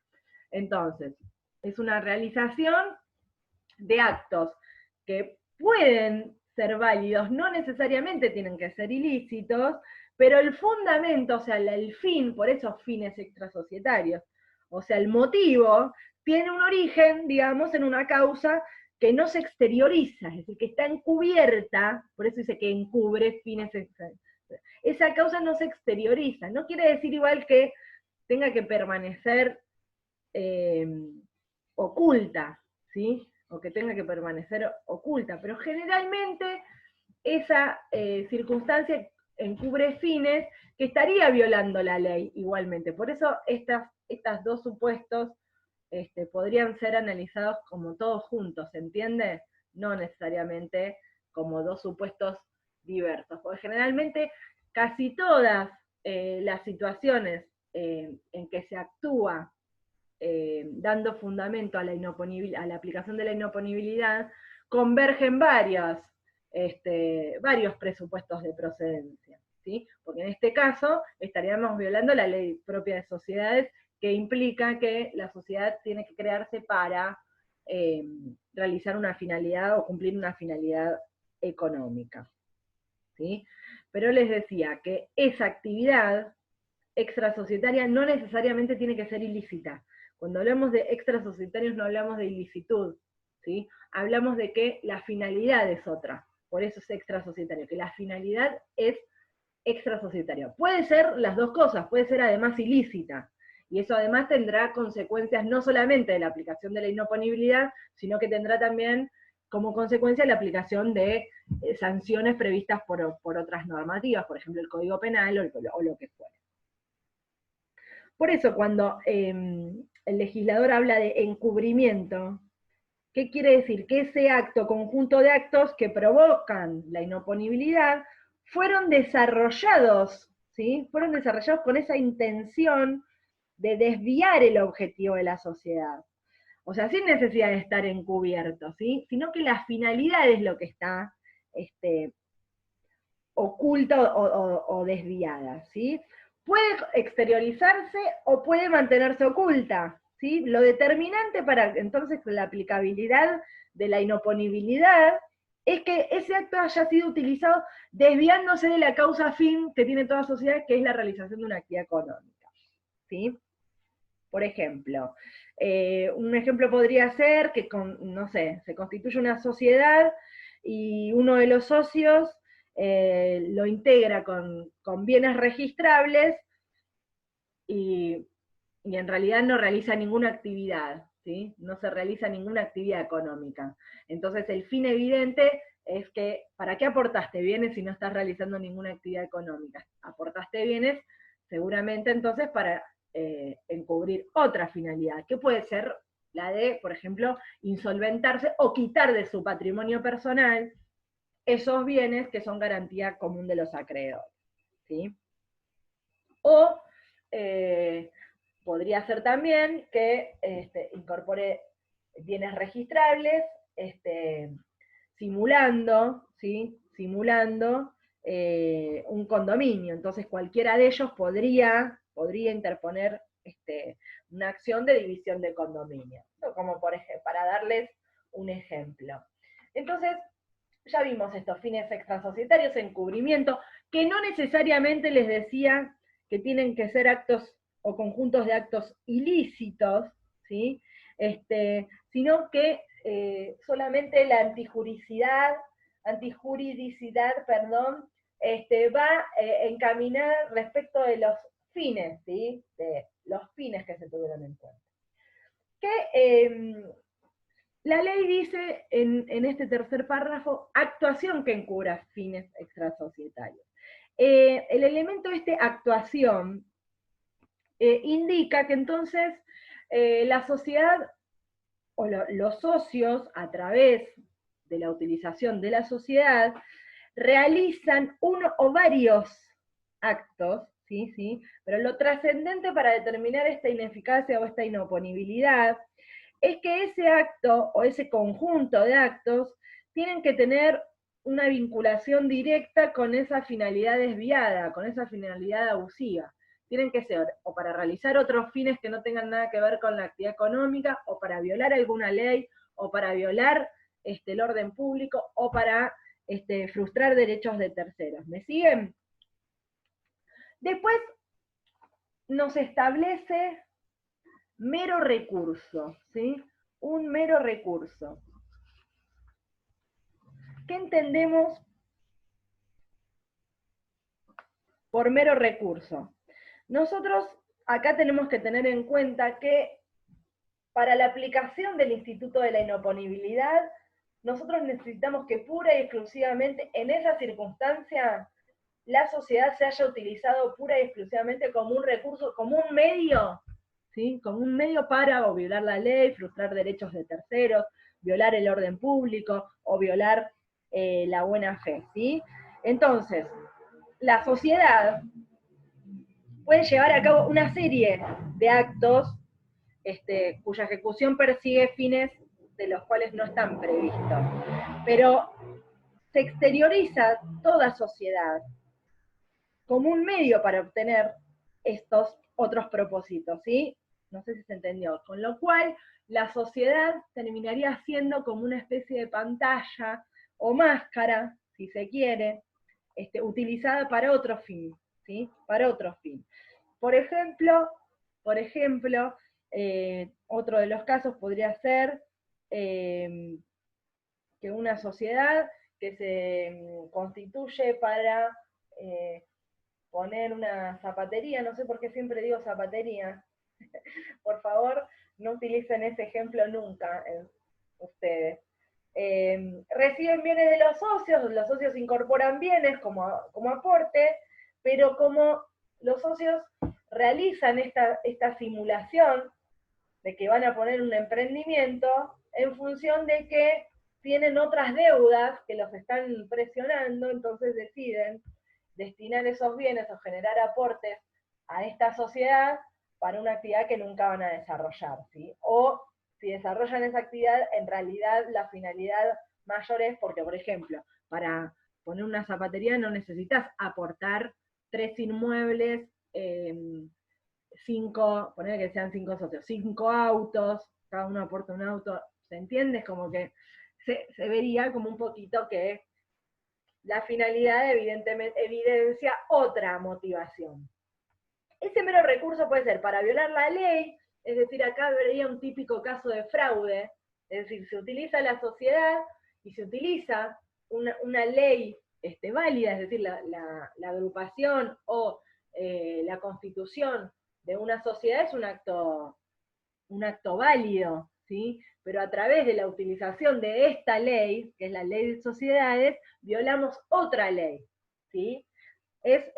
Por ejemplo, se podría dar, en este caso son los típicos fraudes, ¿sí? Hay una norma que es la visible, que se aplica, y hay otra norma que es la que se quiere violar a través de la aplicación de esa ley visible. Entonces es aparecer cumpliendo, cuando en realidad yo lo que quiero es incumplir, ¿se entiende? Se podría citar como caso acá que una entidad financiera, por ejemplo, explote una empresa comercial por intermedio de otra, ¿sí? Esto está regulado en la ley de entidades financieras, y teniendo en cuenta la ley de entidades financieras, que es la 21.526, solo pueden realizar actividades financieras, no pueden realizar actividades comerciales, ¿sí? O actividades propias de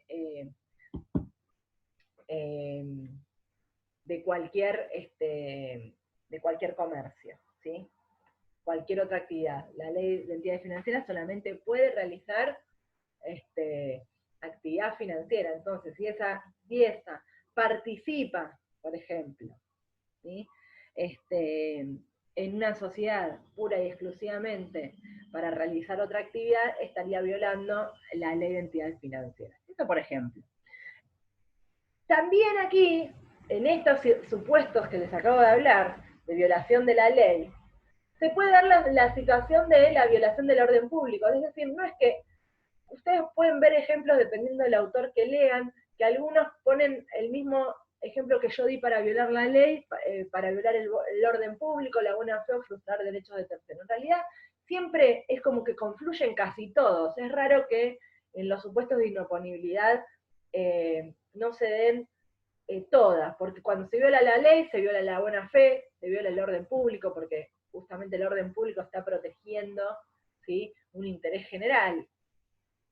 Pero bueno, en este caso de violar la ley, puede ser no una ley de orden público, me dirán ustedes. Y bueno, en ese caso entonces tendríamos, cuando es un mero recurso, para violar el orden público, si esa norma es de orden público. Porque las normas de orden público, recuerden que son aquellas que protegen o que tienen como función la protección del interés público, del interés general, son normas inderogables, son irrenunciables, ¿sí?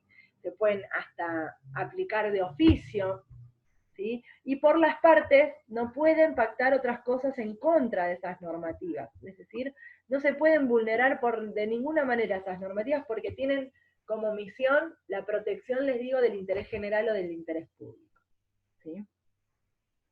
Bueno, la buena fe, ¿a qué nos referimos con la buena fe? La buena fe implica un obrar o una actuación con lealtad, con honestidad, ¿sí?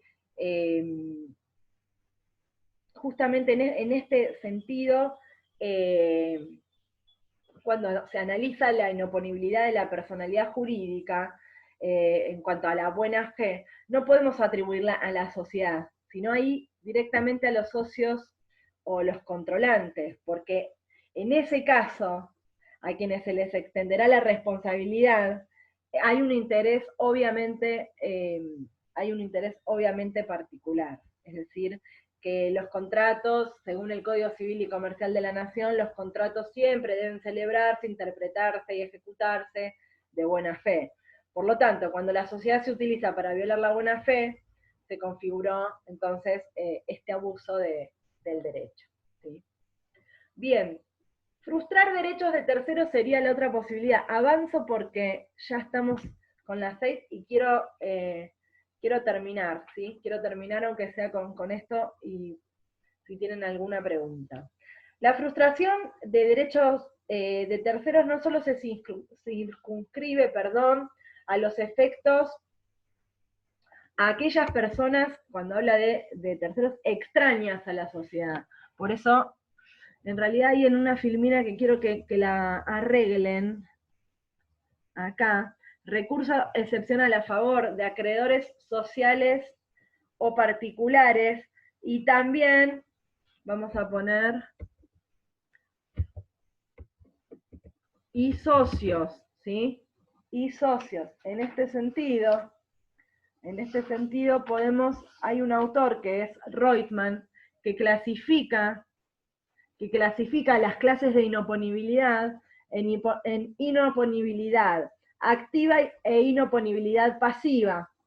Y dice, la inoponibilidad activa es siempre en beneficio de terceros. Y es directa cuando es en beneficio de terceros acreedores de la sociedad, e indirecta en beneficio de acreedores de los socios. Y la inoponibilidad pasiva es en beneficio de la sociedad o de sus socios, ¿sí? ¿Sí? Entonces, a favor de los acreedores sociales o particulares y la sociedad o socios. Entonces, ahí se ve que les estoy agregando, ¿no? En este caso sería inoponibilidad activa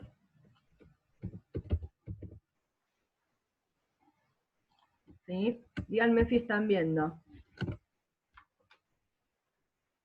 Pero con audio porque no Sí, veo. sí, estamos viendo, profe. Perfecto.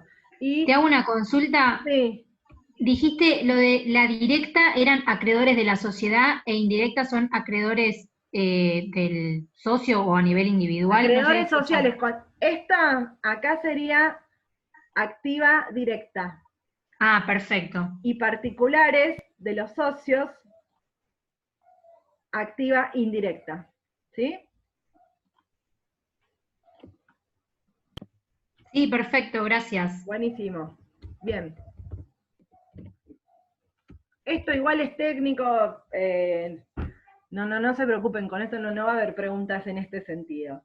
Así que quédense tranquilos, se los digo, porque dependiendo, ya les reitero, el autor que utilicen, van a ver que se puede clasificar de esta manera, entonces no van a entender a qué se refiere, bueno, a esto que les estoy diciendo. Muchos autores clasifican a la inoponibilidad en dos, en activa y en pasiva. En activa cuando siempre son terceros, ¿sí? Terceros, acreedores de la sociedad o acreedores de los socios, particulares de los socios. Y pasiva cuando es en favor de la sociedad o los propios socios. Obviamente los propios socios, ¿cuáles van a ser? Los que no participaron, ¿sí? Los que no hicieron posible ello. Porque bueno, una de las situaciones que vemos, a ver, voy a guardar esto, y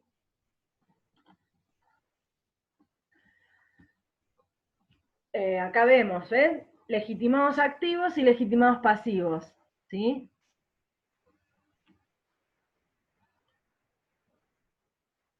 Y acá, terceros perjudicados, socios o no, son los que pueden accionar y solicitar, ya puede ser también como acción o como excepción, pero los que pueden solicitar la aplicación de la inoponibilidad jurídica pueden ser terceros perjudicados, socios o no. ¿Por qué digo socios o no? Porque en realidad los socios en ese momento se consideran terceros, ¿sí? Porque acá le estamos negando la personalidad jurídica, ¿sí? Y estamos atribuyendo e imputando directamente la responsabilidad al socio que realizó ese acto utilizando la personalidad jurídica en forma abusiva. ¿Cuáles son las consecuencias entonces? Vamos rápido y culminamos con esto para las preguntas que estimen necesarias.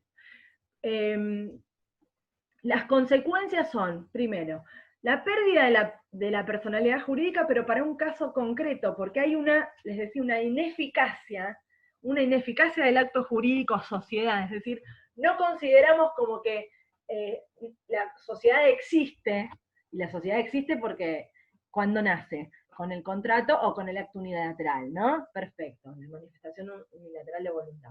Buenísimo. Para este caso particular, vamos a considerar como que ese acto no existió, entonces no se dio nacimiento a ninguna sociedad. Le negamos la condición de existencia en ese caso particular, ¿sí? Cuando mediante la utilización de esa personalidad jurídica se hicieron fines extrasocietarios, se violaron derechos de terceros, se violó el orden público, etcétera, etcétera, lo que acabamos de ver. ¿A quiénes se le imputa la responsabilidad? ¿A quiénes se le imputa la responsabilidad? ¿Quiénes fueron los que van a utilizar a la sociedad, ya sea como pantalla, ya sea como para realizar otra finalidad que no es la económica, para violar una ley, para violar el orden público, etc.? ¿Quiénes van a ser? Los socios o controlantes. Y socios, recuerden, quienes tienen la calidad de socios, ¿sí? Recuerden quienes tienen la calidad de socios. Y en el momento en que se va a exigir que ese acto que esa actuación se haya producido, es en el momento en que ese acto se realizó, ¿sí? Lo mismo que dijimos cuando analizamos la primera parte del artículo 54. Y dentro de controlantes tenemos que tener en cuenta aquellos, más que nada, ¿por qué nombra a los controlantes? Porque los controlantes del control interno ya son socios, ¿sí? Entonces, los más importantes que tenemos que tener en cuenta que está incluyendo acá son aquellos controlantes que ejercen un control mediante la forma de control externo, es decir, que no siendo socios pueden imponer su voluntad, ¿sí? Y hacen depender a la sociedad de esa otra persona, ¿sí? Esos son los controlantes. Perdonen, Entonces, a esos socios y controlantes que la hicieron posible, ¿qué se les va a imputar? Y bueno, se les va a imputar dos cuestiones. Primero, responsabilidad ilimitada, solidaria y directa, y van a tener que indemnizar, es decir, afrontar y abonar los daños y perjuicios generados por ese uso desviado de la persona jurídica.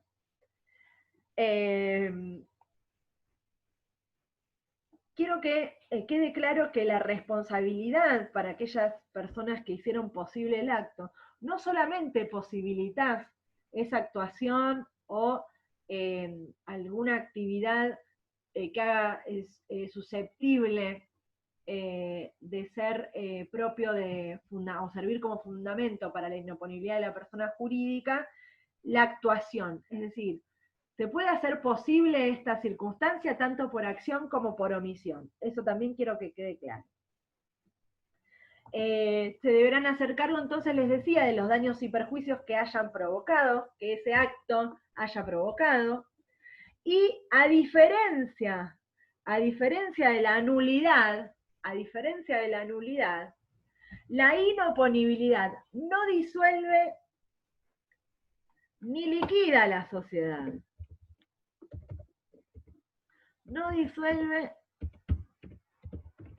ni liquida la sociedad, ¿sí? Es la diferencia fundamental entre nulidad e inoponibilidad. La nulidad además es para todos los casos, ¿sí? No es para un caso concreto. Es, no considero que existe sociedad para ese caso, pero después la sociedad sigue siendo válida, ¿sí? Sigue realizando sus otras actividades, sigue funcionando, pero para ese caso particular no se tiene en cuenta. Entonces le imputamos directamente la responsabilidad a quienes lo hicieron, ¿sí? ¿Quiénes fueron los autores? Esas personas. Bien. ¿Quiénes pueden entonces demandar o interponer una excepción de inoponibilidad? Dijimos, los terceros perjudicados, ya sean socios o no, ¿sí? Y también en el caso de cuando estemos frente al supuesto en que esa actuación se hizo como mero recurso para violar el orden público, también podrán, como estamos frente a normas de orden público, les dije que esas normas, como protegen el interés general, pueden ser declaradas, pueden ser protegidas y pueden ser declaradas de oficio, ¿sí? Pueden ser la norma utilizada declarada de oficio. En este caso, el juez o la autoridad de contralor, es decir, la Dirección Provincial de Personas Jurídicas, dentro de la jurisdicción de la provincia de Buenos Aires, o la Inspección General de Justicia dentro de la Ciudad Autónoma de Buenos Aires, podrán también accionar solicitando la inoponibilidad de la persona jurídica. ¿Contra quién se acciona? ¿Contra quién se va a pedir la inoponibilidad? Contra la sociedad, ¿sí? Y los socios responsables, ¿sí? Los socios responsables y los que no siendo socios son controlantes y la hicieron posible, ¿sí? La actuación de la sociedad. Recuerden acá el carácter de socios que vimos. Les quiero hacer una aclaración. Nosotros vimos esto de la calidad de socio y demás, y me gustaría hacerles reflexión en un momentito nada más, perdonen que me explaye, haciendo alusión, si quieren creamos otra filmina, tener en cuenta también el tema de artículo 34 y 35. Hay tres figuras: socio aparente, perdonen, pero lo estoy haciendo acá, espero que no se me corte, socio oculto y socio del socio, ¿sí? Son figuras reguladas en el artículo 34 y en el artículo 35. El socio aparente, se los dejo acá en esta filmina igualmente para, ¿sí? Para que lo tengan en cuenta, porque no llegamos a darlo en particular. Si encuentro después las filminas sobre este tema, se las envío, por supuesto.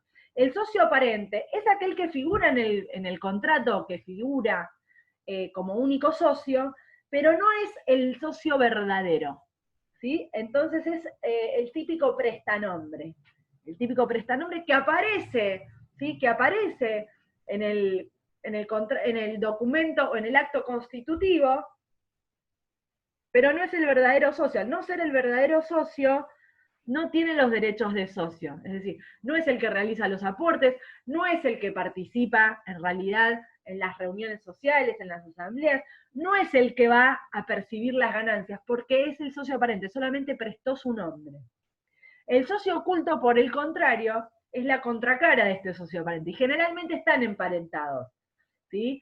El socio aparente es el que justamente aparece porque tienen un contrato interno entre ellos con otro que es el verdadero socio, que es el socio oculto, que es quien tiene las verdaderas obligaciones, o quien asume las verdaderas obligaciones de socio con anuencia, ¿no? O a través del socio aparente, ¿sí? Entonces es el que va a realizar el aporte, es el que va a tomar en realidad la participación, el que va a cobrar los dividendos, etcétera, etcétera. ¿Sí? Ahora, ¿qué sucede y qué regula el artículo 34? Que dice, el que prestare su nombre como socio no será reputado como tal respecto de los verdaderos socios, tenga o no parte en las ganancias de la sociedad. Pero con relación a terceros, será considerado con las obligaciones y responsabilidades de un socio, salvo su acción contra los socios para ser indemnizado de lo que pagar. ¿Qué quiere decir todo eso? El socio aparente es, como les decía, aquella persona que presta su nombre como socio, pero no es. ¿Sí? Esto implica que no va a ser considerado. Los terceros lo van a considerar socio porque figura ahí. ¿Sí?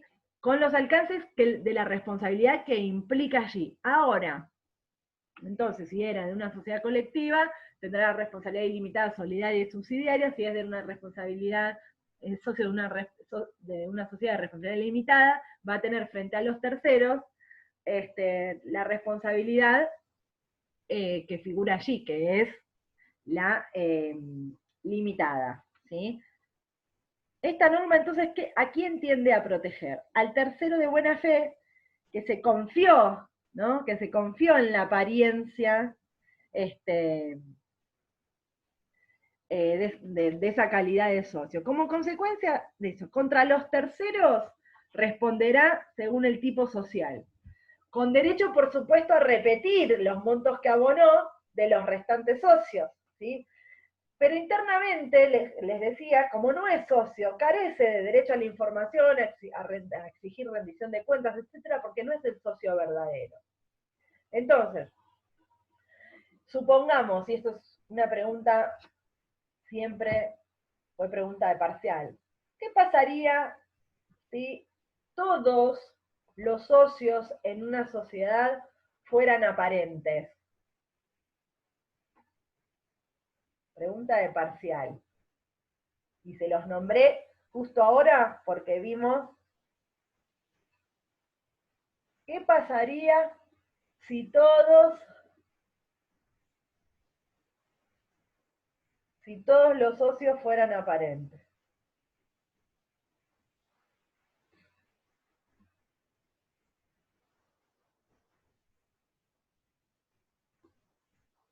Nada, escucho. Si ninguno es verdadero, la sociedad también debería ser inexistente, o por lo menos nula. Porque si a todos los socios les vamos a aplicar el artículo 54, segunda parte, que vimos, ¿sí? Le vamos a aplicar la inoponibilidad a todos y cada uno de los socios por ser todos aparentes, porque han utilizado, ¿sí? O ese recurso para violar la ley, el orden público, todos. Tenemos ahí frustrar derechos de terceros, tenemos ahí que si son todos aparentes, evidentemente es porque no podíamos estar integrando sociedades. Sería el caso, por ejemplo, generalmente se hacen estas situaciones por gente que por alguna incompatibilidad no puede formar parte de la sociedad, entonces utiliza un prestanombre para no figurar en ella. ¿Sí? Por ejemplo, qué sé yo, tenemos que tener en cuenta las incompatibilidades e inhabilidades. Si yo estoy inhabilitado, si yo estoy en quiebra, o lo que fuera, no puedo estar participando de sociedades porque tengo esa inhabilitación, ¿sí? Estoy quebrado. ¿Qué pasaría también si yo cumplo funciones públicas en los altos rangos? Si yo soy el presidente de la nación, si yo soy juez de la nación, no puedo formar parte de sociedades, entonces también podría recurrir a realizar a través de otras personas sociedades a través de estos prestanombres. Pero el verdadero socio es esta persona que tiene alguna incompatibilidad o alguna inhabilidad. En contraposición, entonces, al socio aparente, ¿sí? En contraposición al socio aparente, está el socio oculto. El socio oculto es aquella persona que, a diferencia del aparente, obviamente no consta en el contrato social, pero sin embargo ha participado en la creación, ¿sí?, de la sociedad, también cobra los dividendos, pero lo único que pasa es que no se exterioriza, no se ve manifiesta, ¿sí?, su calidad de socio. El socio oculto participa en las ganancias y en las pérdidas, toma las decisiones y demás a través de esta interpósita persona, que es el socio aparente. Pero todo en forma clandestina, les vuelvo a decir. Aquí, de llegar a poder demostrarse esta circunstancia, al socio oculto la responsabilidad es ilimitada, solidaria y subsidiaria por todo el pasivo social, y también se le va a extender la quiebra de la sociedad en el caso de que la sociedad quebrase, ¿sí? Sí, en el caso de que se pidiera, por ejemplo, la quiebra de la sociedad. ¿Por qué en eso? Porque acá no me va a importar, justamente como con el socio aparente, qué tipo de sociedad tengo. Por más que yo sea un socio oculto, una sociedad de responsabilidad limitada, si se llega a acreditar que soy socio oculto, mi responsabilidad no va a ser limitada, va a ser de todas maneras ilimitada, solidaria y subsidiaria, ¿sí? Entonces, se van a aplicar las reglas de la sociedad colectiva. Eso por otro lado, creo que se entendió. Por último, chicos, y me despido porque ya me estoy excediendo,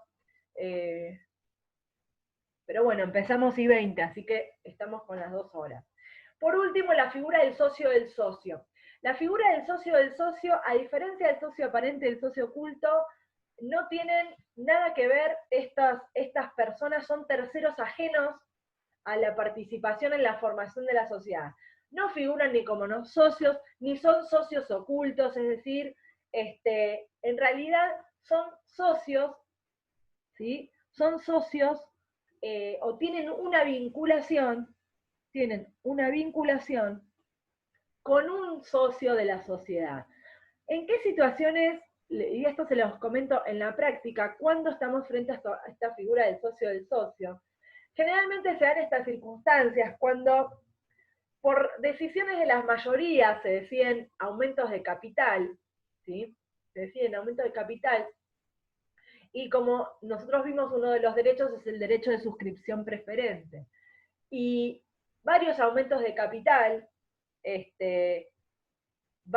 puede llevar a una minoría a la circunstancia de que se le licúe la participación por el hecho de que la imposibilidad económica de poder suscribir estos aumentos con preferencia a los otros socios que van a crecer, en realidad, o a terceros. Entonces, ¿qué hace ese socio para que no se le licúe la participación en función, por ejemplo, de un aumento de capital? Le puede pedir un préstamo dinerario a un tercero, ¿sí? Le pide un préstamo dinerario a un tercero, ese tercero le da el préstamo y ellos dos, en el momento, ese socio, de percibir la ganancia, le dará ese porcentaje de la participación a este tercero con el cual se vinculó. ¿Se entiende? La figura del socio es cuando uno de los socios, ¿qué hace? Otorga participación a terceros en el porcentaje de capital que le corresponde por tener ese estatus, ¿sí? Es en el porcentaje que va a tener participación ese socio. Pero ese socio no va a tener ni derechos políticos, ni económicos, ni siquiera va a poder accionar, ni va a poder pedir o votar a que se distribuyan dividendos en la asamblea y demás, ¿sí? Así que puede haber justamente, con este socio del socio, puede armar una especie de negocio, famoso negocio en participación, y es una de las maneras con las cuales antes se configuraba la famosa sociedad accidental o en participación que les hablaba hoy, ¿sí? Entonces, el socio otorga participación, hay un negocio en participación en el cual el socio gestor es el verdadero socio, y el socio del socio será un partícipe, ¿sí? Bueno, chicos, concluimos acá la clase. Quiero escuchar preguntas Les voy a compartir este PowerPoint, ¿sí? Ahora por WhatsApp. Quiero que me digan si tienen alguna duda y demás. ¿Nada? Ay, no me digas que ahí se ve. A ver, me dicen.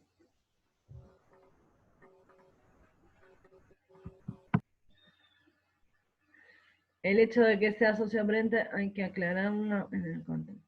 No, por supuesto que si aclaramos que es socio aparente, en realidad ya estamos dando pie a que se aplique al socio oculto toda la responsabilidad ilimitada, solidaria y subsidiaria. Justamente esto, en la práctica, lo que implica es que hay esta simulación por algún inconveniente que tenemos. Si vamos a aclarar que es aparente, no nos lo van a inscribir así. Entonces, que venga el verdadero socio, y si tiene una incompatibilidad no va a poder pertenecer a esa sociedad en virtud de una nulidad, o de una incapacidad, o de una inhabilitación, o de una prohibición. ¿Se entiende? ¿Está aclarada la respuesta o no? Bueno,